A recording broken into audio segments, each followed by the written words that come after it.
Hi again and welcome back to the Inner Advantage, 31 days to think like a CEO. Let me ask you what might be a tough question.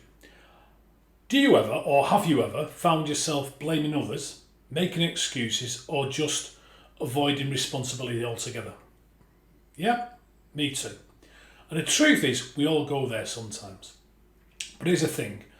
When we operate from what is known as a below the line of choice perspective, what we're actually doing is we're stepping into a victim mindset.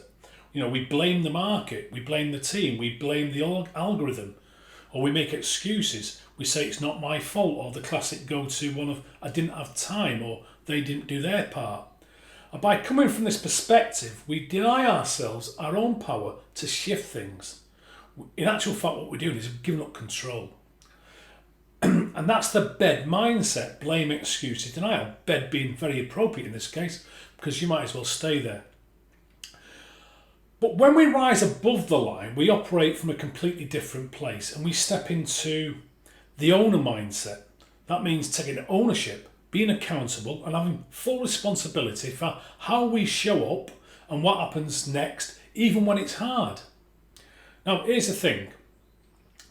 Above the line is where change happens. It's where momentum lives. It's where leadership lives. And here's the truth. We all dip below that line. That's normal. But the key is to notice it and then make the conscious choice to shift upward.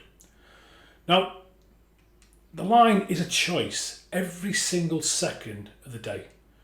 Let me ask you, do you know someone who lives below that line? Have you ever met them in the mirror? I know I have. Now, how do you know when you're below the line? Well, just tune into how you feel emotionally. If the emotions you're feeling are ones you'd sooner not feel, then that's an indication that you're coming from a below the line perspective. And what you've got to know is there are going to be consequences if you choose not to shift to above the line. So today, just notice in the moment, are you above or below the line? If you're below, take a breath, pause and choose differently. Now, here's the thing. That's leadership. Okay. If this hits home, drop a thumbs up in the comments and share the post with someone who you know needs to hear this message. And remember, these tips only work if you work them, so give this a go. Take this idea from theory to practice and from practice to mastery. Because trust me, you are going to thank yourself later. Now you go out there and you lead with clarity, courage and conviction. Because the strongest part of your business should always be you.